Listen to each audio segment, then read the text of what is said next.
Hey everyone, Alex Soul Collector here from BattleBards. I wanted to take a little bit of time to show you guys just what this mixer can do and what hopefully this means to your games in terms of customizing the audio for your very particular scenes and in how this can make the life of the GM a little easier.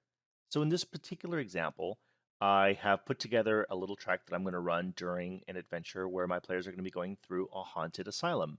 Now, for the majority of the trek through the asylum, it's really going to go audio light. I'm planning on simply just running a soundscape in the background, in particular the Dungeon of Lost Abandoned soundscape. So to give you an idea of what that sounds like, I'll just play a little bit here.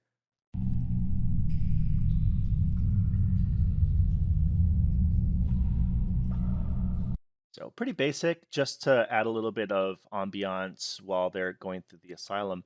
But there's going to be a room in particular, and that's going to be the nursery, where I really want to underscore the sense of loss and sadness and this kind of this forgotten innocence. And not only that, but also show that this is a place of intense spiritual activity. So how am I going to do that? Well, for extra dramatization, I want to include a music track.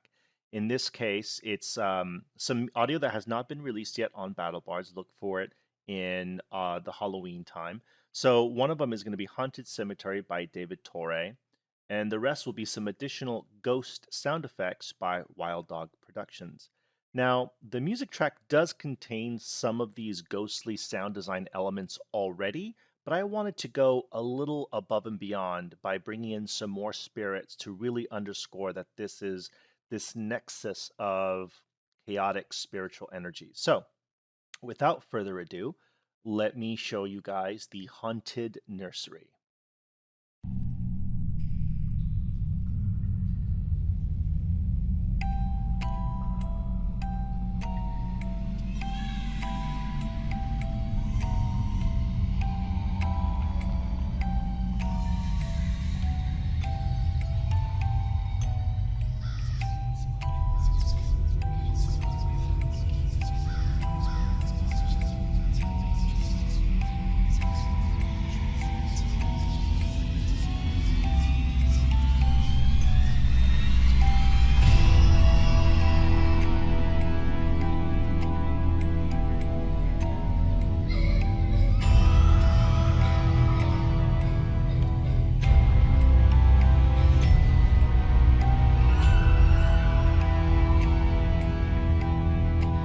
Cool. So that should give you a pretty good preview. So I put this mix together in, I don't know, I kind of slapped it together in maybe 3, 4 minutes or so. So some ideas that that I'm going to use to improve it would be to make sure that each of these sound elements, these extra little sound effects, come at a point in the time of the music where it really naturally stands out.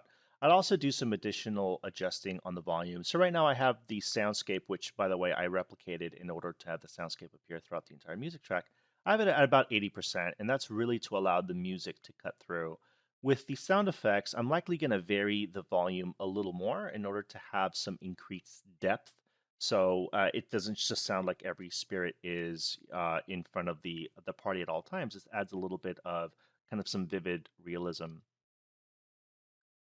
As far as making this convenient or slightly more convenient, what's really cool is once I do save mix, our mixer is going to compress all this into a single track for you. So when I'm ready to run this at the game table, I just have this as a single track. And one of the neat things about having a soundscape kind of underneath this music track is, like I said, I'm going to have the soundscape running throughout most of the journey through the asylum. And then when I'm ready to move over into when they come into the nursery, I'm just going to hit play here.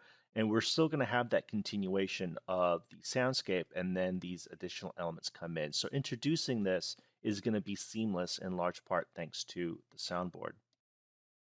I also wanted to mention that an exciting feature of the mixer is your ability to bring in tracks outside of BattleBard. So you could mix with not only everything that you purchase through this service, but also with just whatever you have in your own audio library.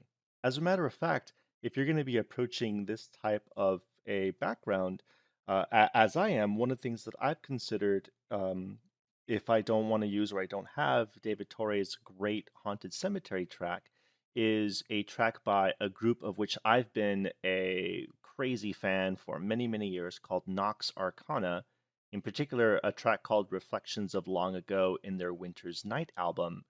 And it really captures that sense of that lost innocence, which a track like this would just be well suited for. And it also provides a slightly less crowded area where you don't have a lot of the sound design elements that Haunted Cemetery has. So we're not affiliated with Nox Arcana. I just like to promote groups and artists that I am really enthusiastic about, and those guys definitely do some incredible work. So definitely check them out. Well, so for the time being, I hope you saw just a little bit of a taste of what this mixer can do and what it may mean to your games as far as really crafting a very custom, specific, immersive audio experience for you and your players, and how it could make your life a little easier as a GM. So for now, I'll sign off and I'll see you guys at the gaming table.